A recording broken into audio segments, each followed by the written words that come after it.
Welcome back to this collaboration of the Horns Down podcast, Hall of Fame College Football and Sooners 360 with Chris Mason.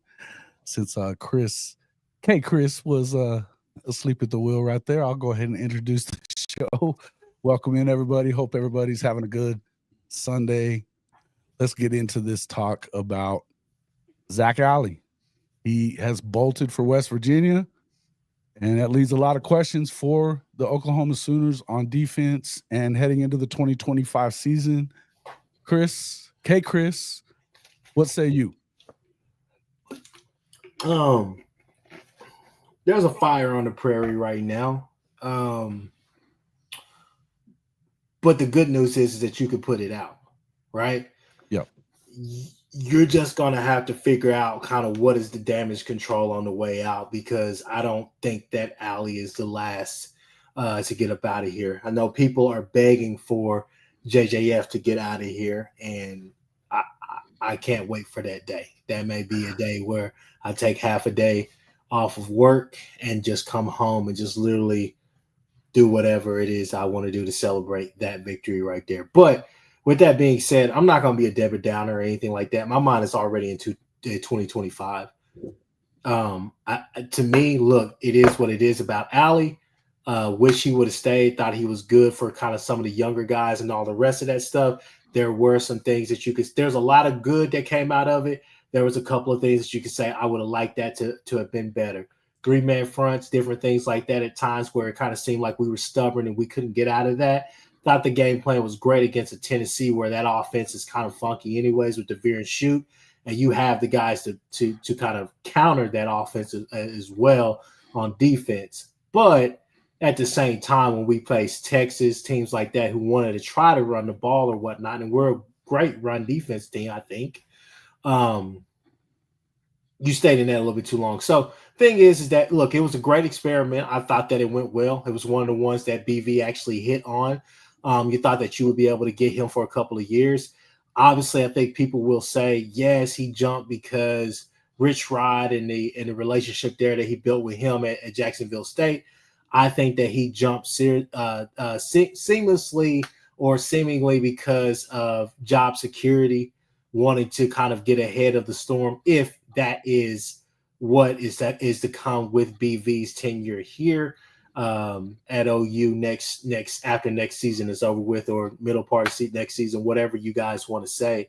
I mean, I've seen it. Hell, I've done it before. Right? Like, you're getting ahead of the curve. You don't know necessarily what's going to happen. Everything could go great. You guys make a college football playoff or win 10 games or go 9-3 and everything is fine and give you another year. But when you're talking about the type of money West Virginia is probably offering him, which I think OU could match if they wanted him bad enough, but at the same time, possibly a head coach in a waiting or whatever the case may be. I'm not necessarily sure what the contract details are, but he left.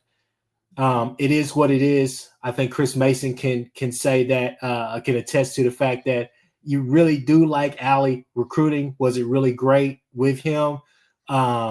No, it wasn't really a difference maker. Now, my uncle has went against me. I know some other people who have kind of went against me as well, expressed their concern, because I've said, hey, if Dabo is going to get rid of Wes Goodwin, to me, it's a no-brainer.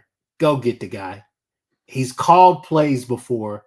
He knows BV's defense. This is not Seth Roof. And this, to me, is kind of a lateral move from Zac Alley, just to be quite frank with you. You could talk about Clemson's defenses went down and has not been as good as it was when Bates and BV and company were there. Of course, because those guys are great recruiters. I think this guy still can recruit, but at the same time, I'm looking for a continuity piece, somebody similar to a Zac Alley. To me, I think it makes the most sense because you bring that guy in there who's actually called plays at the height. We all know there are more problems with Clemson than just anything that Wes Goodwin has done. We all know portal issues, Dabo trying to create this culture and keep this culture, which he's created a culture there, but it's kind of been watered down, right? So the thing is that there are a lot of different things. And I think a lot of people still say Clemson's defense is still pretty stingy, still pretty good. So to me, I think that would be the lateral move. I think that's the right move right now, unless the other option is you're going to promote within, which would be B Hall, and then we go from there.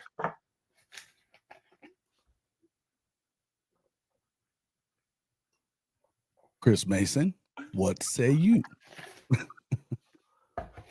Well, first off, Alley hadn't recruited worth a crap so far. I've been screaming pretty heavily on my podcast that we needed a second linebacker, need another linebacker in the class. He didn't land any linebackers. I think he made the mistake dropping the Thatcher kid from Vegas, who was all set to verbal. So Alley, it's a lost year in linebacker recruiting for Zac Alley. So, and there were no signs that he was really picking up recruiting. We had a couple of guys visit, but nothing indicating to me that this is a big recruiting loss. Obviously, he didn't sign anyone. Marcus James verbaled way before Zac Alley was on staff. So from that impact, I think Chris with a K has it more or less correct. And I would basically strike on one of those two options. Wes Goodwin, obviously, Clemson's defense this year took a big step back. Their talent pool obviously has dropped considerably up front. They're not recruiting at the same level. I think perhaps are you seeing the first signs with their defensive line development that they're missing Todd Bates? You're starting to see that, down the line, his recruiting and development. Are you starting to see that start to hurt Clemson? And Clemson's always lived and died by their D-line ever since Brent was there. Really, that's why that defense was so good. So if Godwin can come in, he's a linebacker coach. It's a 1-for-1 swap. He would allow Brent to focus on other areas. He's not going to have this obsession with running the 3-3-5, which is what Gabe and Teddy had their pod today, and not to steal too much of their thunder, but they seem to indicate that that's what Alley wanted to shift OU towards a 3-3-5. And the reason why OU won't do that is because Brent knows, Todd Bates knows you can't. It might work, but you can't get elite defensive tackles doing that. And elite defensive tackles, interior defensive tackles, are how you win national championships and you win in the SEC. If you don't have elite D tackles, you can't do it because you end up we know the 3-3-5 doesn't work. It just doesn't. We know that under Grinch. Yeah. We know that it doesn't work long term, and it won't work in the SEC with the offenses we face. It's just it's a good gimmick to counter the spread veer gimmick. So gimmick on gimmick, but as your base defense, the 4-2-5 that Brent wants to run is a holistically better defense, in my opinion. Better talent on the field, better to recruit and get elite defensive linemen. So if you can get Godwin in a quick manner, I think that makes a lot of sense. I don't have any issues with if you want to promote Brandon Hall and find a young linebacker coach, that could work too. Brandon doesn't have the same resume as a defensive coordinator that Godwin does in terms of results. But Brandon's worked under Brent. He's been a good guy there. It's less losing Alley. It's the way it happened, and it's the bang bang after the stupid Navy game, and then he tells everybody he's staying, and it's losing him to an inferior program. We were laughing about it on a podcast Thursday night because it just seemed kind of funny. My sources didn't have this. I'll be honest, my sources have had some good stuff lately. They didn't have this. And that's basically because they were just parroting back what it appears like Oklahoma thought, right? My sources were telling me what Oklahoma internally thought, which was that they had a verbal deal with Alley, and this was a non-starter. Mm-hmm. So that's what I would say. I mean, recruiting wise, it's a non-issue. We got to reboot linebacker recruiting a little bit, but you've got Skalski and some other guys that have met their linebacker recruits. If you keep Skalski on staff, that seems a little. You can do that. I don't have necessarily the biggest problem doing that either, It's just, again, in isolation, if we were in a vacuum, promoting Brandon Hall and making the Skalski move, most of the time we'd just be like, yeah, sure, no problem, right? That's not a big deal. But we are not in isolation. Your last interior promotion crapped completely all over the place. So I think a sounder move would be to go with what Kchris said, go with Godwin, add him, keep everybody in their current positions. We may see some other turnover on the staff. I think that's entirely possible.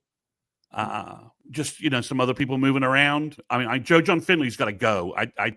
Brent needs a win, and firing him tomorrow changes the conversation completely. Yeah, let's stick to the other stuff though, real quick. Let's not get to the offense and that other Sure. shit. Sure. Can I get back in here, Jason? Yeah. So I'm gonna say this right here. My tune has changed just a tad bit. The Navy game, yes, there were drops. Yes, there were some missed assignments. Yes, there was some really poor play from some of your freshmen that you were really excited about. There's some stuff that needs to change. I agree with that. If BV doesn't get the job done next year, then yes, this marriage needs to end. But I will say this right here. I still think BV is the guy that can get us to where we need to go. I think he's done it, but half-heartedly, meaning defense has been fixed. Right. Offensively, you got to figure it out. So with that in mind, I'm thinking fast forward. I'm thinking 2025. What can we do? And it may not be like that. I don't know what Joe Castiglione and Harris are telling him or whatever the case may be. It may not be as dire as us fans think it is. But to me, I want BV to be the guy. I want him to be successful here at Oklahoma, in Oklahoma. The thing is that he cannot go out there and make bonehead decisions. This is where I disagree with my own uncle about this. I get it. Maybe go get somebody else. Who are you going to go get? Zac Alley? No, 335. Or not Zac Alley, but Zach Arnett or whatever. These are things that we all floated around when we said, hey, BV wants to run this 335 and do things like that. We have guys. I think that we have a really good defense that could be elite next year with some of these young guys, as long as that unit stays together. But the key to Clemson running that against people and doing the things they did was that you had Brian Breesy, who, let's be real, is a D tackle playing D end, but is a freak athlete basically at that position in college at the very least. At the end of the day, you can't go and hire. You can't promote within with Brandon Hall. I think that would have been great if things would have went the way that you wanted it to go this year. 9-10 plus wins in the SEC, given the lack of offensive productivity. Yes, that would have been a move that you could have made, promoted Skalski, the linebackers coach, and you could have been fine rocking ahead, and people would have blessed that. Yep. However, now you have to go and get Goodwin if he's going to be let go by Clemson. You need to go get Goodwin because he's a proven play caller. He knows BV's system. It's a continuity piece, and it's a guy that can come there and once again teach those linebackers that you're going to have. You're going to have a talented linebacker core, but somebody that can get Kobe McKenzie right, somebody that can get Kit Lewis right, somebody who can get Sammy O to figure things out. Hell, maybe even help Kanik. Maybe even go get some guys in the portal, which I believe you're going to do with losing Lewis Carter, Deshaun McCullough, those guys as well. Hey, Chris, hold on. At the end of the day, you have to make that move to me. Hold on a minute. Let's not get it all twisted and act like that this kid was automatically coming in here and calling the whole damn defense, because we all know that is not the freaking case. Nor is it have to be the case moving forward that you got to get this guy or you got to get that guy or you got to get this guy to come in here and right the ship on defense. Folks, the architect of this defense is still the head coach of this freaking football team and will make sure that everything continues to go the way it should on the defensive side. That we know. But Jason, you saw a bunch of Alley principles creep in. Again, the 3-man fronts. Yes, BV wants to run that, but I don't think BV wants to run that as much as Alley wants to run. Correct. That's what I'm telling you is this is a big a loss as everybody's acting like it could be. I don't believe that it is. I don't either. I agree with you on that. Tell you that I don't think the guy was freaking calling the damn defense all the time. I don't. I think that he threw him some bones and let him call certain things against certain looks. But in the end, I think the real reason that you have watched this guy run out is because he wasn't in charge of shit. He's going to go be in charge of the whole thing at, yes, a lesser program guy, whoever it was that was saying that earlier, at a lesser program and with a ton less pressure on your plate. If he was the guy for this job, he'd still be here. He'd still be here, and that isn't the case, guys. Let's not get it twisted. You know, I think you are completely. I agree with a lot of what you're saying, Jason, and a lot of what Kchris is saying. This is okay. So this is much more. I'm going to fumble with the words here. This is much more of a PR problem than it is a defensive strategy problem. Duh.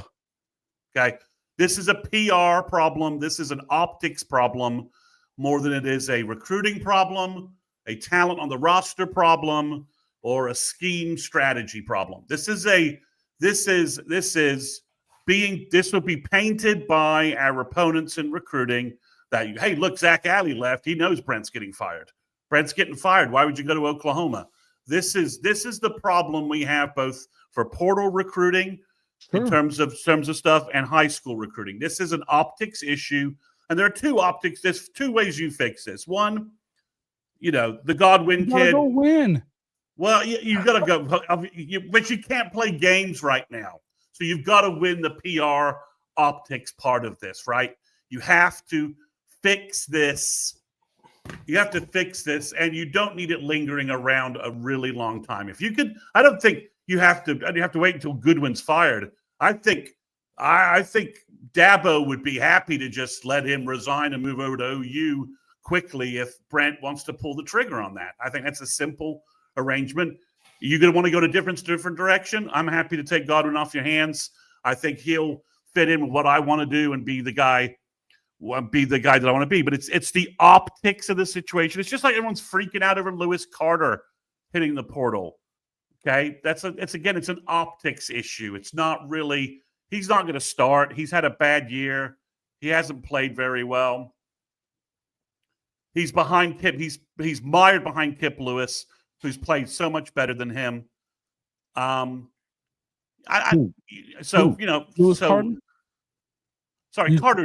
Carter. Yeah. He's mired behind Kip Lewis. So I understand. So, but it's just the optics of everything right now are bad. That's the PR. You are correct that we need momentum moving forward, right? We just keep getting dragged into negative storylines, negative PR, and negative optics, right? And it's a PR problem, yes. And Kim Hurst says it's a PR problem if you listen to the masses that don't know sugar, honey, iced tea about football. The masses are the ones that are out there that are negative recruiting it all. It is a PR issue. Yeah, but the problem, you gotta fix the optics. Yeah, fix the optics. We got a question here. Yeah, do you guys think that the conversation was made to Zac Alley and he decided to just go and maybe getting Goodwin? No,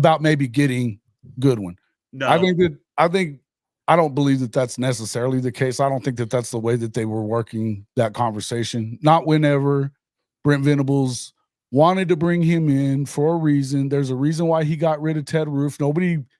Everybody knew that he wasn't calling the shots the year before anyway. Really, if anything, Ted Roof was a bullet catcher for Brent for why they weren't doing what they should have been doing defensively, in year two.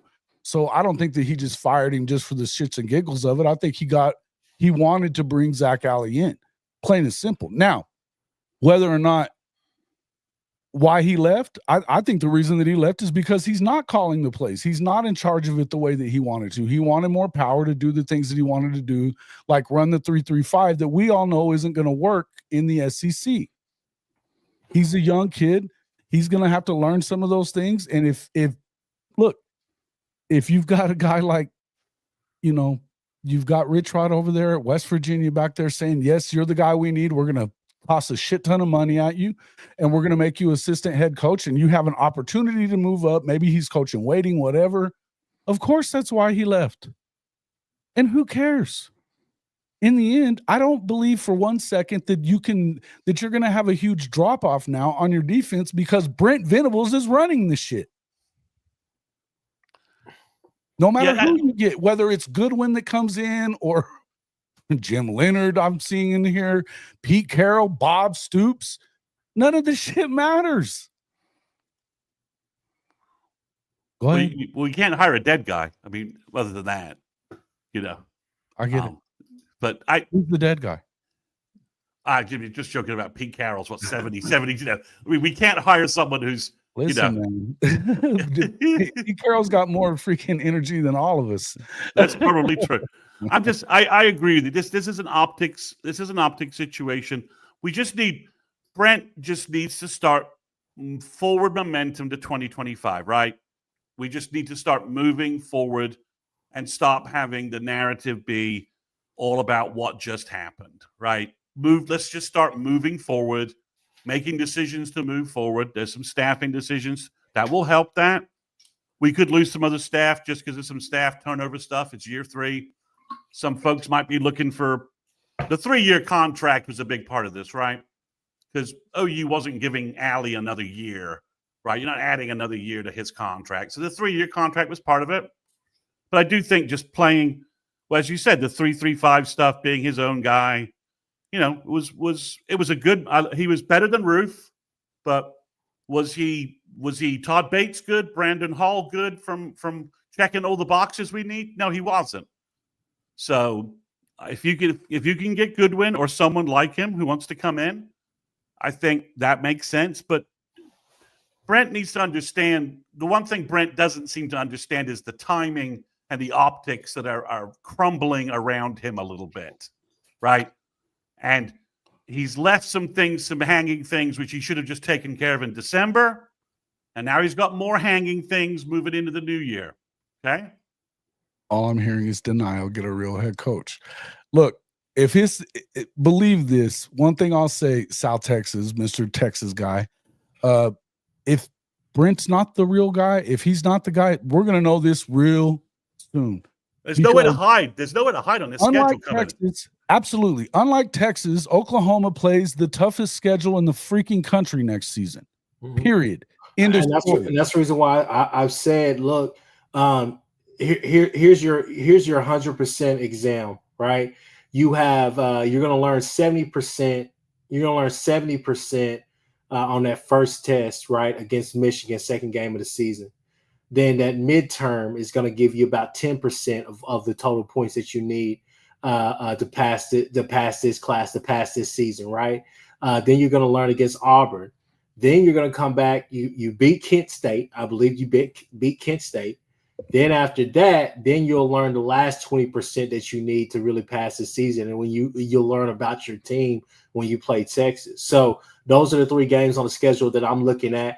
Obviously, considering what happened last year against Tulane, Houston, and so on and so forth, Temple taking us real kind of forever to pull away from that one as well. Those are games as well that you want to see a lot of points be put up, right? And the defense go out there and be stellar, nothing less than stellar. But that Michigan, Auburn, and Texas, those 3 games right there are going to tell you what you need. And to be honest with you, those are going to tell you, if BV is going to be able to make it, not only to the last game of the season, but hell, to midway through the season. So I think that at the end of the day, you're going to be tested early and often next year. And then after you play Texas, then it's a gauntlet after that with South Carolina and so on and so forth. So you're going to have to be ready. Got to hit the portal hard. You got the money. You got the options. Now guys are freeing up. Scholarships are freeing up. You got to go and figure it out, because there are some moves that you're going to have to make on and off the field, personnel wise, and all the rest of that stuff. But I think the building blocks are there for BV or for whoever is going to be the head coach. I was telling my aunt the other day, one thing I think that is not being highlighted enough that OU is trying to stick out there, but it's not getting any PR because of the situation that's going on, is the NFL moves that they're making on the back end of this, as far as the GMs, the guys they're bringing in, all the rest of this stuff, and they're talking about bringing in people. That stuff right there that deserves a pod all by itself. But right now we can't do that considering the situation. But those moves right there are setting OU up for success right now, because those are moves that in the long run, in the short term, nobody's going to feel it because we're not winning like that, right? But in the long term, those are moves right there that set us up for success. But at the same time, those are moves that are gonna set you up for success, whether Brent Venables is here in 2026 or not. Yeah, and that's what I'm saying. There are moves right now being made to set you up for success. You just got to go out there and grab it. But all this denial, all the rest of this stuff, look, like I said, 2025, it is what it is. Their teams are still playing right now, but right now my mindset is getting OU over the hump and keeping BV here. But as far as just any other moves that you guys have heard about or whatnot, like I said, I think I'll open this up by saying, Valai or whatnot. Have you guys heard anything else about that or anything else? I haven't. I just want to say this before we go into all that stuff, though. I believe that, yes, if you go get Wes Goodwin, I think that's fine. I don't think it's a problem. The other thing that I don't think would be a problem, Brandon Hall has been a good defensive coordinator at multiple stops. It's not like you have to make a big deal, make a big move and do anything and just stick with things the way they are, because, again, he's been here the whole way. He was with Brent Venables before. He knows exactly what he wants to do and can call the damn defense himself. There's no two ways around it. Not to mention the fact that he's probably the best recruiter on the defense too. So I don't think that you're in this situation where it's dire straits for Oklahoma on this defensive coordinator position at all. I think to me, I believe that this is a position that is more or less I don't know. I think it's just a name. It's in name only because you're not running shit. That's just really what I believe. Mm-hmm. So go ahead. As far as Jay Valai, I haven't heard anything like that, but I've been hearing it the same places you've been hearing it, which is that he may be ready to go and get a DC position. I know he would probably go for the DC position here. We think that he recruits pretty well. As far as his development, it's kind of ho-hum, right? I don't know what you end up getting with him. I doubt that they make him the DC. I would say that. Yeah, I would say he's probably, he's not getting the DC job here over Brandon Hall. He's just not. So if Brandon Hall gets promoted, does that tell Jay Valai it's time to go look somewhere else and get a DC job at a different track somewhere else? Is that like the last message to him about that? Could be. He could decide to move on. His three guys have already signed up, and they're all enrolling. I think you could say, if you wanted to say which defensive coach has maybe got the weakest production resume at this point, it's probably Valai. At this point, I think you could say Valai's cornerback room has been the weakest room the 3 years Brent's been in there so far overall. So I think he could look around on the defensive side. I think that's a possibility. Brent can find other cornerback coaches. That's he can find a cornerback coach. I don't think that's the world's biggest thing. Again, it's more of Valai leagues before you get somebody else in.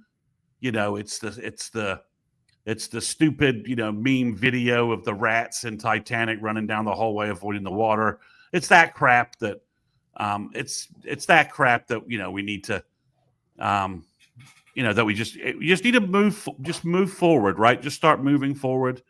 You've got Arbuckle in. I think that's been a big boost. Mateer is a big boost. The quarterback room, I think, going into next year looks so much better than what we had based on what we saw from Mike in the ball game.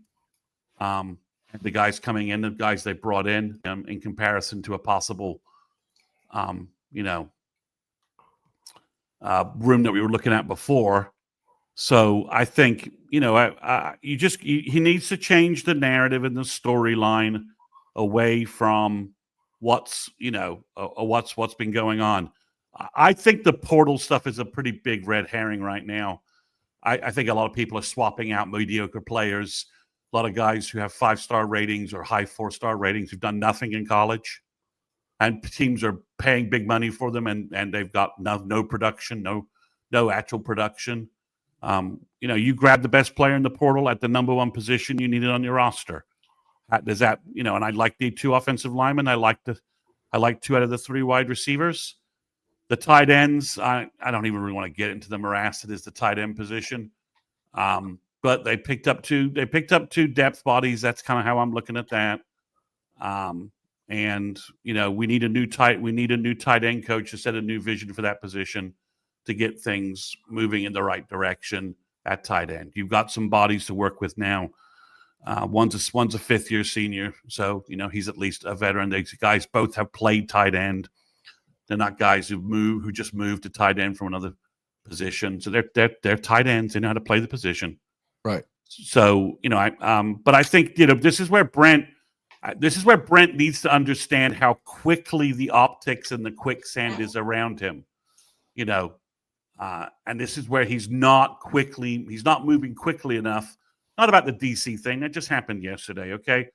That there's some time. It's the other things he's let linger, fester, and spoil.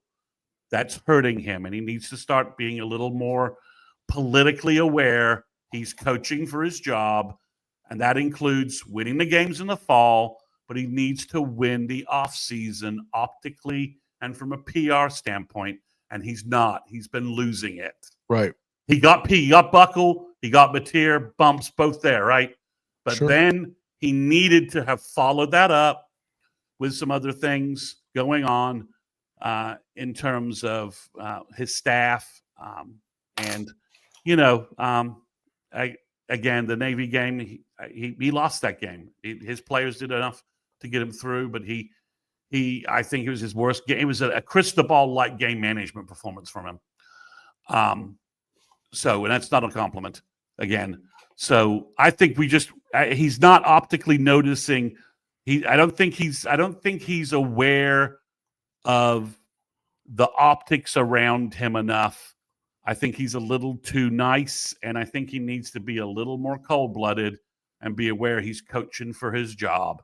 Now, I think that that's absolutely hit the nail on the head right there. If there is any issue with what I've said this a bunch of times, the way I feel about Brent Venables is he is too hesitant to make decisions and isn't near cutthroat enough when it comes to some of this shit, period.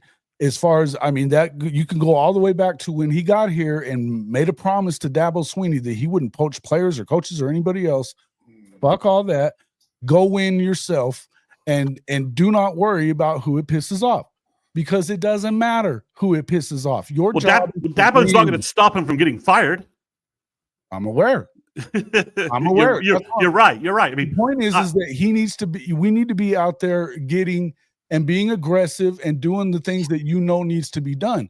And look, I still feel like we talked about this a bunch over the last 4 or 5 times that we've been together. This money that is supposedly out there in the portal to go get these kids. Why in the fuck are we not going and getting these kids then?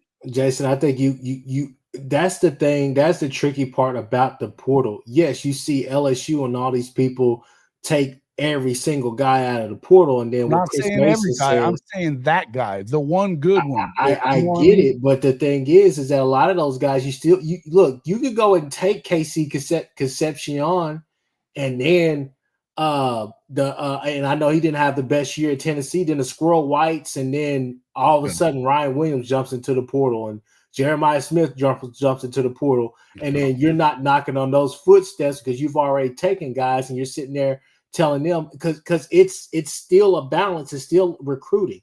So you're sitting there because the wide receiver that's down there, Arkansas, the 6'7" guy that came from Bowling Green. Now, Chris Mason, correct me if I'm wrong, but I heard, he was in on OU, and OU told him, hold on a second. OU made some other moves and then told him, hey, that ship is kind of sailed, right? So, it's a give and go. It's a give and take process. And then on the top of that, you have to that second portal window is kind of the one, because that's whenever more of the premium players are going to start popping into the portal from some of these playoff teams anyways. Well, so you got to look at that. It's like a defensive tackle, right? Everyone's like, well, why aren't we going to get one of the top defensive tackles? Because a top defensive tackle looks at our top 4 defensive tackle rotation and says, I'm not going to start. So the problem OU has is the guys they can get at defensive tackle aren't going to make a difference. So why get them, right? I don't think you need to worry about that. I think that the spot that you need to be looking at on defense is that corner position. I think you've got some young guys, that are going to make a big. No, you need a corner, right? And you've identified a corner early, and you've been waiting on that guy, and you're just shuffling money around. I think to make sure you got him, you spent the money on Mateer. It was more than you thought it was going to be, but you spent the money and you got him. Right. To me, the biggest misnomer is the wide receiver stuff, right? You can't really tell me that Mekhi Hudson is going to be better next year than Javonte Gibson. You have no data to back that up other than his high school recruiting ranking, right? So I think at defensive end, I do think, there's a spot open and they should be going a little more aggressive for a top defensive end there. That's my opinion. I think that's the spot where you need to be spending some bigger cash and getting a bigger, better prospect. And some guys have hit the portal that are interesting from that perspective. I would like one more wide receiver. It was that Kenyon Moore. Now that he's a 4-year player, that's an interesting thought to me because he's a JUCO and he's been a productive JUCO. So you get him and now he has 4 years. That changes the math on him a little bit, even being a May graduate. And you has there been any conversation there, just real quick? He's a May graduate, so you've got time to figure stuff out. He's not enrolling early. So you've got time to pull him on campus in January, make him an offer, get him on campus for an official visit, kick the tires and see where you are. Okay. I think there's a limit to how many of this sort of cattle truck NIL stuff that's really productive, bringing all these new guys versus coaching up our existing talent and going where we need to go. The 2 offensive linemen we got, the problem we're running into is, again, guys want guaranteed starting positions, right? And they want and Ohio State, because if you went with the Rice guy, right, and you thought, okay, we've got the Rice guy, and then Ohio State comes over the top with you with an offer that doesn't make any NIL sense for Oklahoma with our money, and then you lose Simmons because you took the Rice guy. So, and Simmons is obviously, he's a right tackle, he's a left tackle, he's a left guard, he's a right guard. He's much more flexible, and he's one of the top 5 offensive linemen in the portal. So you got the guy. And then people vacillate between, I just think the portal's the biggest red herring out there. You got the number one weakness on your team. You got the best guy in the portal. And he's the most impactful guy anybody will pick up in the portal this year. Mm-hmm.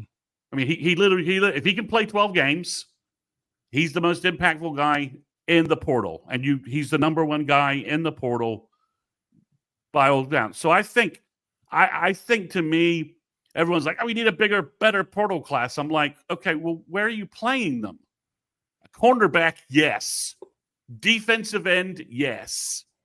The tight end thing is just, it's a quicksand mire I don't want to get involved in. Until you have a new tight end coach, you're not getting anybody elite. And why they haven't made that move yet is the whole Brent being too nice thing, and he needs to stop it.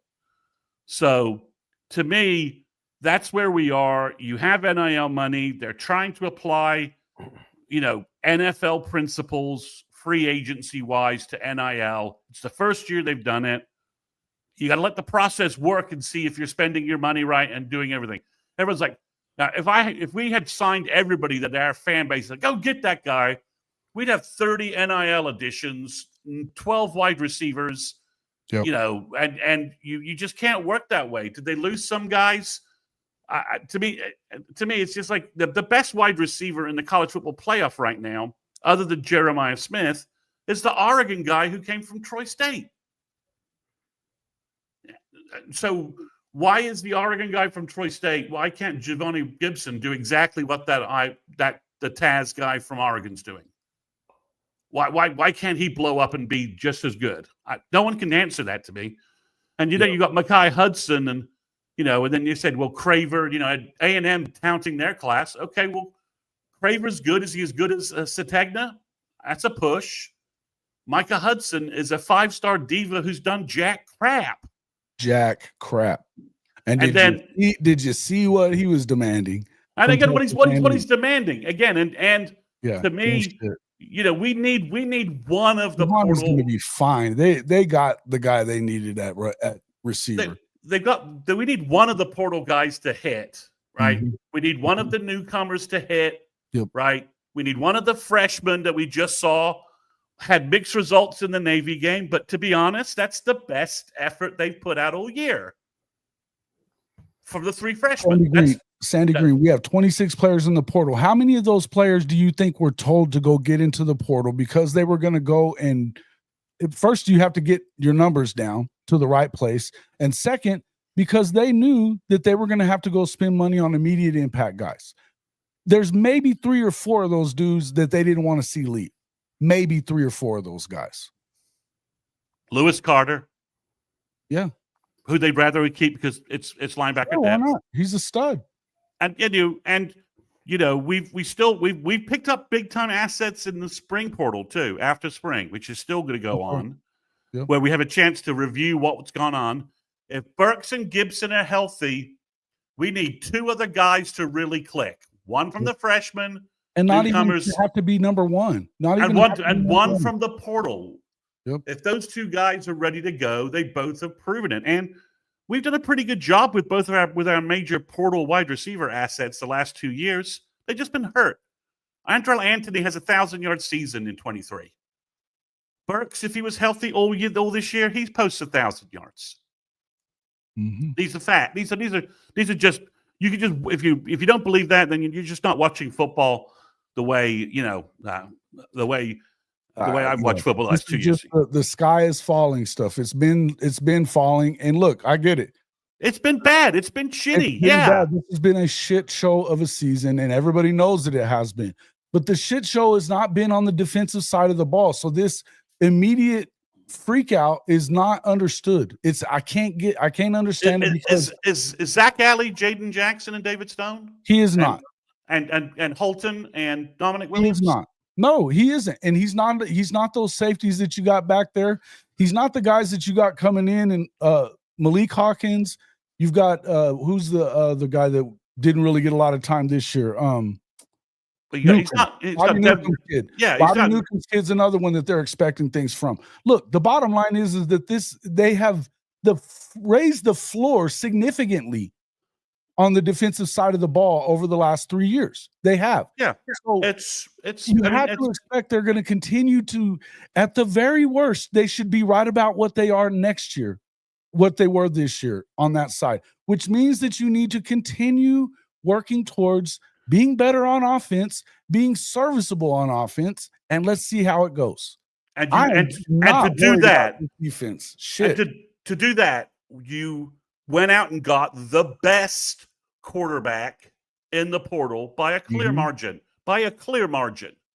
based upon who wanted him, who was willing to spend money on him, and the other guys out there that are just being swapped around like,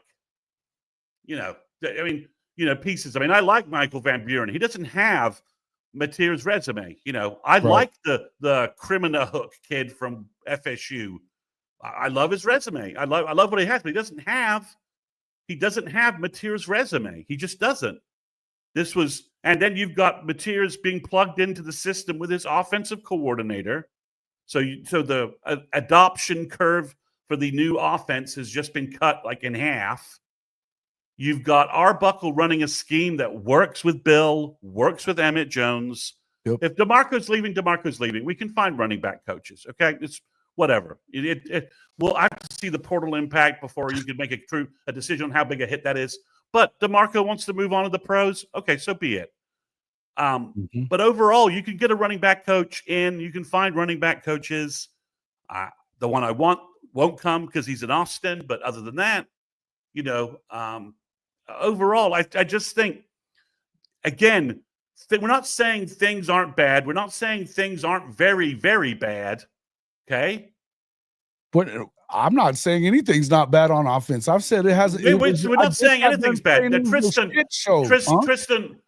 Tristan, Ivan Carry-On just had a good game in the bowl game. To say he didn't is we're not talking facts here. Ivan Carry-On played well, had a good game in the bowl game. Okay. There were moments from Raggins and Kearney where they were good. They also dropped touchdown passes. But that's the best they've looked all year long overall. That's the most minutes they've got and the best they've looked all year long. Same for Michael Hawkins. Oh, good Lord. Again, you can if you believe that, J-Dog, that's fine. And if we're not going to change your opinion, then I don't know what else you're looking for us in terms of explanations. But things are bad.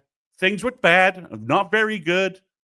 You're just letting the optics of everything weigh you down a little bit. I get it. I was pissed off and angry after the bowl game. Me too. Still kind of annoyed about some of the decisions. Yep. Still annoyed about some of the play calling. The big thing is Brent's got to understand the Sharks are circling. It's time to start pulling out a shotgun and shooting some of the damn fish and get them out of the water. Get them away from you. And he's just not moving fast enough on this. And that's my only concern is that there are obvious things he should be doing.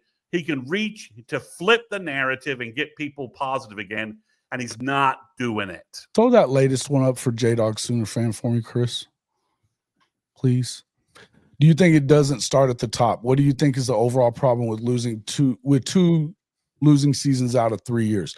First off, if we're going to put all of this, we're going to act like all of this is on Brent Venables for year one. I think that's ridiculous whenever he didn't have much of a team to play with, particularly on the defensive side. They were able to kind of stay close in games that probably they shouldn't have for most of the season with basically one quarterback on that roster. You want to put that all off on Brent Venables? Fine, go ahead and do that. But in the end, am I saying that it went well this year? No, I'm not. Am I saying that it's all Brent Venables' fault? I think some of it is. I just got done telling you guys I think that he does not do a good job of making good decisions quickly.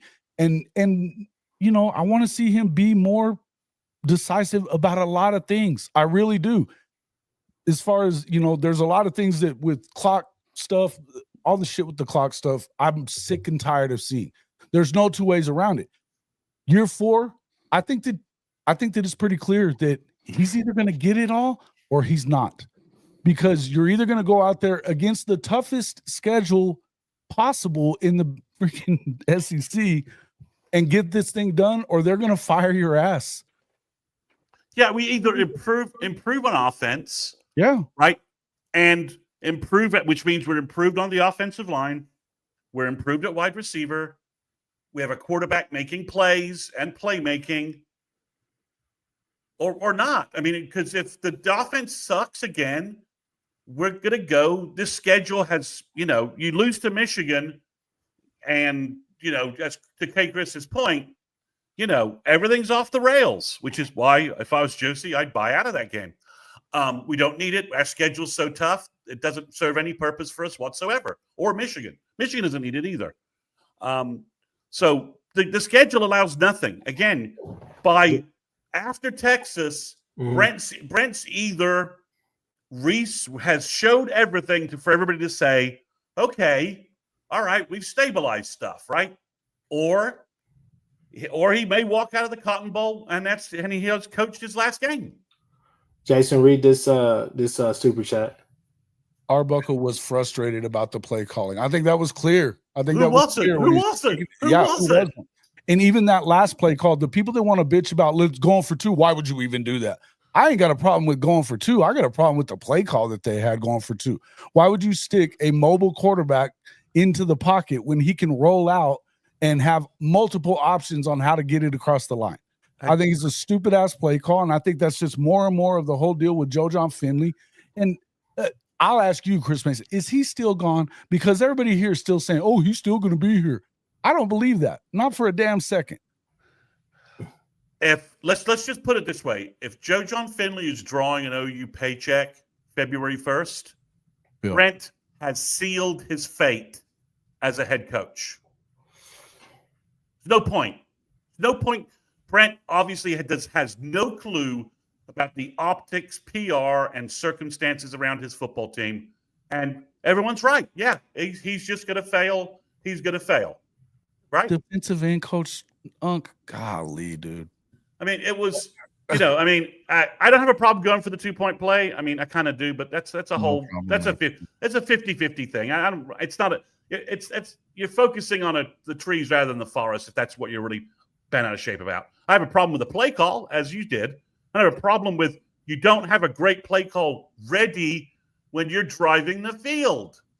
And that's on Joe John. Joe John is, he was play calling.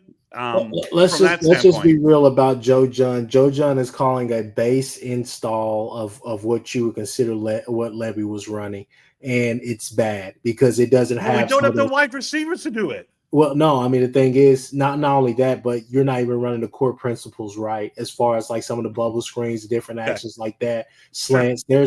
There's other options that you can give now. Where there's some drops, where there are a couple of just like aired passes by Watkins, of course, but at the same time, thing is that you could have called some better plays. I thought that the 4th and 1 and different things like that, and I'm just gonna be honest with you. I don't know what's going on with DeMarco and all the rest of that stuff, but you do not play Sawchuk in that game. He hasn't played all year. You run with the hot hands, which were X-Rob, and then put Tatum in the game to get him reps again, to get his confidence back going and all the rest of that stuff, so you can go from there. But to put Sawchuk out there in the game and start him and then Franklin as well, kind of felt like everything went downhill when Franklin was in the game. So to me, that there needs to be something done about that, the rotations and all the rest of that stuff. And that's something that, like I've said on a past podcast with all three of us on there, that's something that has to get better, guys. We can't go into this year hearing rumblings about, Arbuckle wants to play these guys and Beatonbow wants to play these guys, or DeMarco wants to play these guys and Arbuckle wants to play these guys. Like, everybody's got to be on one tune, one accord. I think offensively is where you really need to be focusing on and making the most decisions, taking another wide receiver out of the portal, getting another tight end out of the portal, and actually looking at Caden McIntyre, right? Caden McIntyre, who's been hurt an awful lot. Seems like Helms is going to be there, but is Helms a shell of what he could have been? Which I always say, I thought he was going to be a poor man's Calcaterra, right? So I mean, there are questions that you need to ask yourself on that. Is Devon Mitchell ready to take that next step? Which maturity wise and all the rest of that stuff, you hear he's taking the right steps, but at the same time, that's where we're at. I don't think that you have to go and make crazy moves on the defensive side of the ball. You just have to make the right moves, the best moves. But I will say, maybe I'm wrong about this kid that from Idaho State who went over there to Ohio State. Maybe he could have been. But, kind of talking about looking at the film, very Ethan Downs-like, right? And so the whole thing is you can't have that. You got to help RMT out on that other side this year by putting somebody out there. And you may have that on campus with Okoye and Taylor Wine, or possibly PJ. So you're going to have to hope that those guys can take a step and that you're wrong and that you go get another serviceable guy out of there. I wish Caden Woolard had another year. I thought he would have been amazing in another year. I'll be honest with you, I'm surprised they haven't explored every option with gosh, why am I forgetting his name? Kid that transferred from OSU. I thought he's had Trace Ford. Yeah, he's out of the injuries he's had, but still at the same time, you have to make the right moves defensively. Offensively, you kind of have to go big or go home. And I think that you went and got some good guys. I think that Keontez Lewis, I think he's going to be a good receiver for you, a good possession receiver, and a guy that's going to move the sticks. I think Setanga, I think he's going to be able to make some explosive plays down the field, up and down the field in this offense. And I think Javonte Gibson could be one of your premier wide receivers, but keeping Burks and keeping Jaden Gibson, obviously, as long as they're healthy and they're in the right mindset, you feel really good about that. Still a work in progress, wait and see with Raggins, Kearney, and those guys. But I think you're going to have what it takes on a perimeter, but you got to figure out these rotations and what you want to do. And obviously, Arbuckle is a guy who's friendly to that as far as running out different personnel groupings, different formations, different sets, and actually building an offense within the game, not just setting up plays for next week, but actually building within the game, right? So you're excited about that, but you have to figure these rotations out. They cannot be as bipolar, as crazy as they've been in the longest, because you can't go out there one game and say, oh, yeah, we're going to run the hell out of Bournes, and then come the next game, and then Sawchuk is your premier guy. You need to go. It's not about feeding the high guy. It's about feeding the right guy. And so to me, that's another position that honestly is kind of a low-key position or underrated position. We need to figure out what we're going to do at running back as well. Because, yes, it's great to have that many backs and backs that you trust. But at the same time, you got to figure out who's the guy out of this room. And right now, to me, your top two backs are your freshmen this year. Other than the fumbling problem, I'd agree with you. True. Yeah, no, I think everything you just said, Kchris, is on point. We had a terrible year. No one is denying that. No one's painting it off or giving excuses. You want Murray gone? Okay, fine. That's okay. Yeah. All right. We're not going to argue that point any longer. If that's what you think is needs to happen, no arguments there. Moving on. From that topic, we'll see what happens if he does leave in terms of portal running backs. But if you want him gone, he's gone. Not a problem. You're not really talking to the people making that decision, but that's fine. I just think we're heading to New Year's Eve. We're about to have the CFP games go on. There's a lot of not great quarterbacking going on in college football. Watching the bowl games, lots of not great quarterbacks out there. We fixed our number one problem at quarterback to the best of our ability, right? OU's offenses have always been QB centric for the most part since Bob took over, since 2000. We're good at quarterback. We've been good. Can't point to me a year where we've been good at quarterback and had a bad team on the field. We're good at quarterback. Generally speaking, we're going to have a good football team and we're going to be good. The SEC schedule is the one variable that just drives me a little bit crazy in this. If we'd had Texas's schedule, we're 8-4, even with this dumpster fire offense that we had. We just are. Even with this team's ability to find new and interesting ways to lose football games. We still are. We're 8-4, and we're disappointed, but we're like, okay, first year, all the freaking injuries we've had, moving on. But the schedule and the injuries are the two things that make this the hardest part to rationalize what went on and also talk about how much of this is Brent's fault, right? He didn't put this schedule together, right? The toughest schedule in the country. And he's not out there injuring our players at the two spots we could not afford injuries. The injuries at wide receiver are they're mind-numbing. But, at offensive line, we needed things to go smoothly at offensive line, and we had injuries everywhere.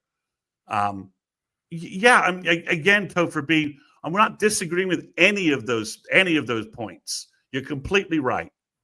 I think the question is, can you fix these things in the offseason with the changes that have gone on the offensive side of the ball? And I think with the quarterback and a new offensive coordinator, knowing how they align with Biedenbaugh and Emmett Jones, and I personally think, Arbuckle what we saw from Mike Hawkins was a little of our in the bowl game was a little bit of the Arbuckle influence. Talking to him, coaching him up, right? His poise in the pocket was the best we've seen all year from a quarterback. Be honest with you, yes, I agree with that. I mean, it was the most complete quarterback play that you've seen, and you saw Hawkins going through progressions and different things like that. That was really one of the main. That was really one of the main bright spots that you took away from that game. I mean, we shouldn't have been throwing the ball 43 times. No, and Mike did as good a job as he could with what was given to him. And I think that speaks a little bit to what Arbuckle was able to do, which says you give Mateer, Hawkins a year to get ready and get developed, a full off season, an actual off season where progress is occurring, like we've seen in the past. Yes, I think, spring, if you guys are still, if you guys want to have pitchforks and lanterns at the spring game, fire BV, go at it. I don't think it's the most productive use of your time, but don't overreact to I'm just telling you guys, don't overreact to the portal nonsense that's out there. The 96% of what's getting traded in the portal is average for average. A lot of it. And guys living off their recruiting profiles who are living on borrowed time. Micah Hudson's going to do jack at A&M because he has no one to get him the ball, and he'll be in the portal again next year, demanding a whole bunch of shit from some other desperate team that will give it to him. Probably could be wrong on that, but that's the way it looks like it's trending. I mean, look at Jonte Cook. Went to Washington, and his agent said that Texas and Alabama and Georgia all wanted him, and he ended up at Washington. I love the Huskies, the Dubs up there, but they're a second-tier Big Ten program right now. So just don't focus on the portal. Just don't believe a lot of the hype. And guys, there are no Walter Nolans, Princely Humalians. None of those guys have hit the portal this year. That talent is not in the portal. The A&M exodus of all their 5 stars, none of those guys are in the portal this year. Hasn't been a 5-star defensive lineman, I would tell you, that I would have spent $1.9 or $2 million on a year yet to hit the portal. Hasn't happened. The only guy I would have spent money on in that realm is Mateer, and we got him. I love how all the fans are always, counting up the money for everybody and feeling like it's their responsibility to decide who deserves what money-wise. I fucking love it. Pocket watch is pocket watching. Look, kind of here. Lord. Get an Excel spreadsheet out, right? Let's get that. I'm talking to you, Kim. Let's see. Seriously, folks, stop the Schmitty, Bill B. That's irrelevant and not relevant to the situation. Crier, go back to your cubicle. Okay. Who are you talking about? I don't know what he's talking. He's talking. People that are talking about Schmitty. Just there's been a few in the comments right now. Bill Beatonville stuff is from all year. Bill had a shitty year. Yeah. Moving on. We're moving on, guys. He brought in the best recruiting class he ever has. And I think that's where our pods, and especially this pod together, I think that's kind of where we're moving people is 2025. And I think beyond this, we're trying to figure out the road to success, right? I mean, each step of the way, once you get guys and all the rest of that stuff. Chris Mason, do you have any portal news for us? I know we've been on here for a little bit over an hour. You have any portal news for us? They just offered a defensive end out of Memphis. They're still waiting on the O'Connor kid from Washington State. I think he's the number 1 cornerback that they want. He's a big guy. He's 6'1". He would be a really good complement to Eli Bowen. They're still searching for a defensive end, trying to find the right mix, trying to find the guy. There's a couple of guys that have entered recently they've offered. They're all lower level guys. So if you hate that, then you're going to hate those. So the Memphis guy, he's been reasonably productive. I'm not quite sure, OU, again, is probably at some point just trying to make sure they've got offers in the hopper and guys they can bring in to make sure they get some players. So that's really the biggest portal news. There's nothing really at the wide receiver point. I think they're waiting to see if a name that really clicks comes out. I know everyone's like, Branch. We got to pay his brother too, and his brother has nowhere to play on our football team. And he's asking, from what he's asking versus what he's put on the field, it doesn't add up. And that's the way it is with a lot of the big name wide receivers. It just doesn't add up. Their production doesn't add what they want money wise. And OU is using some scouting schema, NFL free agency type. The best teams in NFL free agency don't throw their money around at guys willy nilly, right? I mean, the best teams don't do that. They just don't. So they're doing a little bit of that. I think, the next round of the portal, if we see some legitimate big name that hits the portal that really wants. Comment of the night right here. Yeah. Comment of the night. I mean, I hate telling everybody once Brent fired, the guys that have the money aren't firing Brent. So unless the 400 people on Twitter who want Brent fired are coming up with up the cash for his buyout. Unless they're coming up with $1 million each, he ain't going anywhere. The guys, Mr. B's right. You're totally on point. They're not going anywhere. And OU has hired this scouting agency to try and give them some rational way of operating in the portal and not operating on emotion. Hey, I want that kid. Let's go get that kid. Let's spend a lot of money. Let's outspend Ohio State for a guy who may not start for us. I mean, those are the things that's going on right now. Now, would I have loved to have got the Purdue tight end? Yes, but we're crippled at tight end until we have a new tight end coach. I don't quite know what else needs to be said to everybody to understand that point. Without a new tight end coach, we're crippled at tight end high school recruiting, and we're crippled in portal acquisitions. So they added 2 bodies who give us depth at the tight end spot. Arbuckle wanted the second guy, the Huggins kid. He wanted him at Washington State. It's a 1-year rental. It's not a big deal. At tight end, we need a new coach who will develop Devon Mitchell, mentor him, because obviously Joe John Finley didn't give a shit about mentoring or developing our tight ends. He's been too focused on being a play caller, and that's kind of embarrassing in a statement in itself. So that's where we are. Those are the problems that need to be. There's nothing really new on the portal. I mean, really, Chris, we need high school recruiting to get going again. We need junior days. We need the staffs in place. Again, Brent, you need your staff in place for junior days coming up. They're huge. We're going to have 2 big junior day weekends. Bill's going to have all of his guys in. Bates is going to get as many of his top guys in as possible. Same for Chavis. Same for Brandon Hall again. Same for Emmett Jones. He'll have his guys in. This whole mechanism will just flip and turn over again. And then the other thing about the NIL, we've got 18 new bodies enrolling high school wise. There's a logistical problem with these cattle runs of flipping your roster. It was like, you just flip the roster. There's a logistical problem to actually making that all work. It doesn't work. It just doesn't. It doesn't work to the highest level, and you've got to have some measurement about how you do this, and the scholarship numbers are something else as well. But Chris, right now they've offered this Memphis guy. They got Huggins, so they've got an H-back guy and Carson Kent. He can play H-back, and which is what.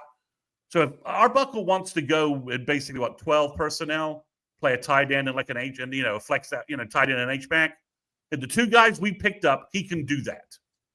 Those guys can block and they can receive. Are they all world? No. But at some point, you never know where you pick talent up. You just never know where you can pick talent up. The Huggins guy, maybe he has he's 6'7", 255, and he looks like he can block, and he's a big frame dude. Is he 260 by the time the season starts? Yeah, probably. So you've done that, but high school recruiting is really. I mean, we need to add with all the losses. We need to add another linebacker to the 25 class. Someone needs to come in and get us another damn linebacker for 2025. We just lost. This year proves again, you cannot let recruiting classes go short. Mm-hmm. You got to get another defensive end and get another linebacker in this class from the high school ranks. I don't know why it's not a focus, why offers aren't going out, and just make it happen. Brent can evaluate these guys. Skalski can evaluate these guys and temporarily recruit them, even if he's not fully on staff. Kendall Daniels coming for a year. I got no issue with that. That's fine. I'm not sure we'll see great benefits of it on the field, but I think for Kendall Daniels, it's a great move. It's his best chance of flipping his career script. I don't know that it will happen, but if Kendall Daniels wants to come to Norman, I got no problem with that. With the loss of McCullough and Carter, fit him in there fine. Pull Samo out of the cheetah position and get him playing Mike linebacker or Will linebacker in that new three linebacker group you have. Mm-hmm. So that's what I would do immediately. So if Kendall Daniels helps you do all that, then bring him in tomorrow. I don't know what you can get out of him a year, but it's worth a shot. It's a 1-year rental. Absolutely. I don't have a huge problem with that. Move forward with that. And I think for Daniels, you'll be like, well, this could work for me, right? This is a chance for you to reset what you're doing, get away from the terrible defense environment at OSU, get into a new environment, retrain, figure out what you're doing. Play Sam backer, nickel linebacker kind of thing at OU, cheetah. And that's an NFL position that you have a great year at OU. You could probably, you could go a lot of places with. So, but yeah, I mean, the defensive line, they've got some things out there. The problem is like the Tennessee guy they want to get, the Jenkins kid, 6'6", 285.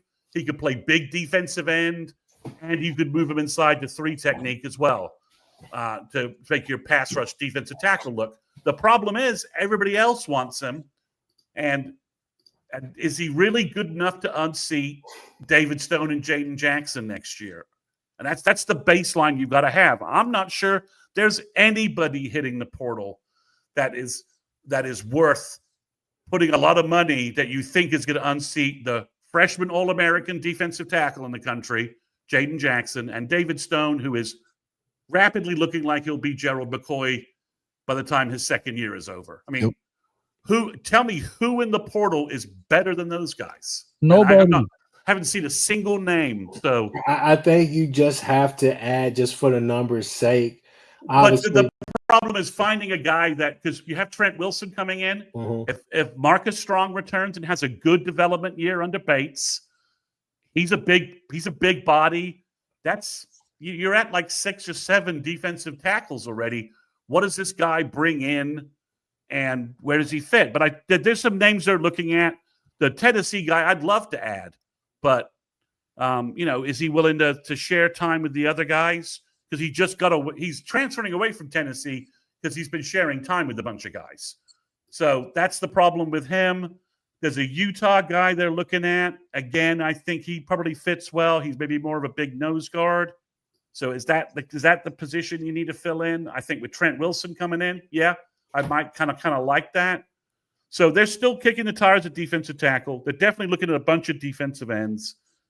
O'Connor at cornerback just needs to pull the trigger. If you get him, that's a huge addition at cornerback. He's a 6'1", really he's got years to play. It's a nice addition. That room is in good shape. If there's a Valai swap out, let's hope Brent can find a replacement, a good replacement. And there's good cornerback coaches out there. I'd want to work with Brent. I'd want to work with the young talent in the OU secondary. Why not? So I think you could find a Valai replacement easily. It's just – yeah, I think those are where we are. The portal gets a little more interesting. Again, I mean, the big thing is, and the shoe I'm just waiting to freaking drop that's going to send everything to the negative spiral. I have no info on this. Is R. Mason Thomas saying I'm going pro? That's if you're waiting for the next Hindenburg from the Sooners' perspective, that's the one that's going to drop. If you can keep him in the fold, have him come back, then that's huge. I mean, people don't realize money's gone into Jaden Jackson, R. Mason Thomas coming back. They've had to raise their money Same with Robert Spears-Jennings, same with Kip Lewis. All these guys had great years by any definition, right? And OU had to raise their portal money to keep them because everybody in college football came after them. I mean, Robert Spears-Jennings was getting poached like no one's business. He was getting all kinds of offers because he's a huge, big safety, and he fits in every defensive scheme out there. So we played keep away on defense, and we've been adding folks on offense. I think you'll see some more. I think they're waiting. I think they want to add another wide receiver, but I think they're waiting to see if an elite guy pops up and they make the move. They didn't like Bradley. OU didn't offer Bradley unique money, and so he went to KU because they were like, "Well, you can come here if you want, but we're not gonna blow out a bunch of money for you." So I think they're waiting on another big receiver. Again, they can't get Kenyon Brown on campus until mid-January just because of the rules, because he's a JUCO kid. He can't visit right now. That's why he can't visit right now. He's a JUCO kid. Maybe you pull the trigger on that. Wouldn't be against that. I also wouldn't be against offering, another high school wide receiver if you wanted to as well, just based upon what we've seen with everybody leaving. I think more people have left than they even anticipated. So, I think that's where things are going on. I think by January 15th, we more or less have the roster set from a portal standpoint. And then maybe if you're saying, well, we need another guy, it's like, well, wait for spring, right? Until spring, a lot of players are going to go into spring and realize there's better situations out there. Maybe I can go somewhere else, and we'll see what happens. But I think you will see OU at a defensive end and a cornerback by sort of January 15th, and they'll add, and I think that they'll add a kicker as well. We need a kicker badly, so I think that's the next issue on the board. The kicker guy they thought they were going to get ended up going to Ole Miss. Did we get outbid on a kicker? Probably.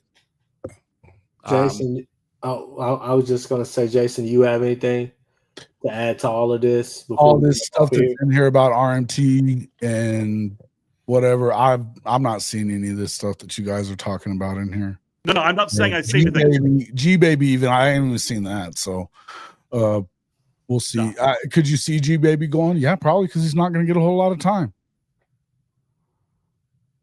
That D-line group is getting better all the time.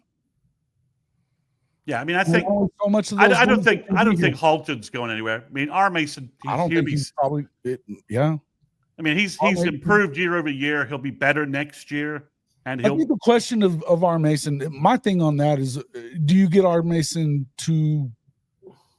I mean, it depends on the grade with him, right? What's the grade for him in the NFL? Does he go 4th or 5th round, or is he a 2nd or 3rd round grade right now? If he's a 2nd or 3rd round grade, you could kind of understand him doing it, because of the fact that he'd struggled to be healthy up until this year.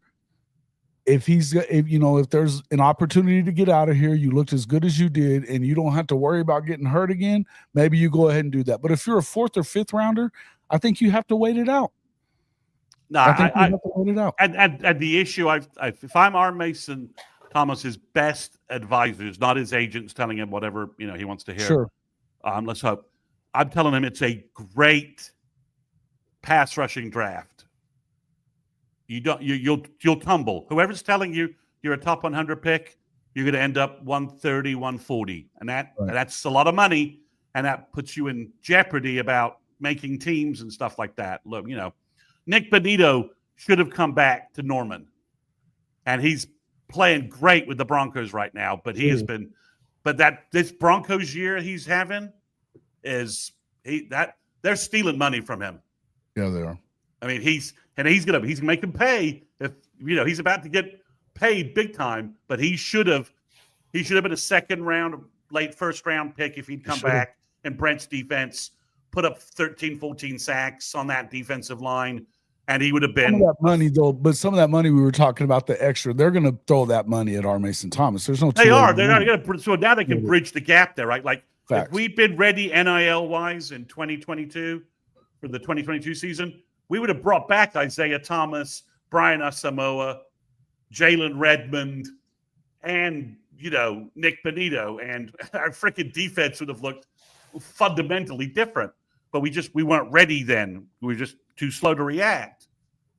But I think R. Mason Thomas, again, he has, it's a tough decision, right? Do I listen to some group or do I come back for some other group? But I think if I'm him, I'm like, the Kennard kid, Yamalian, there's just a lot of names at defensive end who are ahead of him, right? I draft Kyle Kennard over R. Mason Thomas right now. I draft Princely Yamalian over R. Mason Thomas. So he's just falling in the draft. He just needs to recognize that if there are 8 guys ahead of him at defensive end, that means, you're not going to be a second-day pick. You're just not. So I think, but I do think if you want the Hindenburg, next OU Hindenburg, that's the shoe that drops. But I think if you can keep him, everything else, I think you can find players and pieces and improve guys on the roster to have a very good defense next year. And if your offense is much better, your defense, the defense this year was just struggling and had no support. If the offense sees Mateer out there kicking ass, defense sees Mateer out there kicking ass and putting points on the board, it gets a whole hell of a lot better to play defense, man. Yeah. I mean, when if you fall, you're just not going to fall behind by 14 points and the game's going to be over. It's going to be a different with an effective offense. It's a whole different ball game for our defense.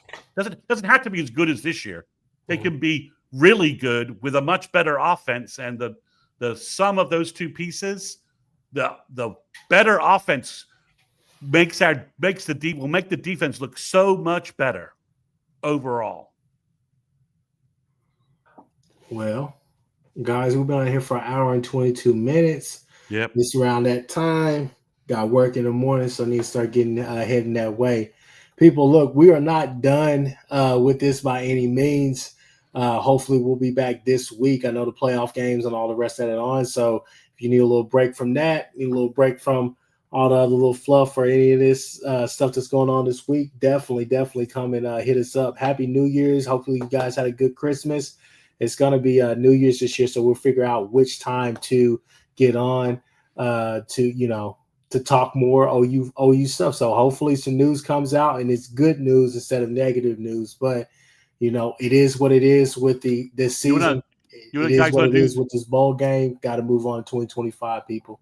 You want to do some quick picks on the college football playoff games? I got to jump off. All right, man. Talk to you later. Hey, we can do something here in a day or so. You can hop on with us and do it.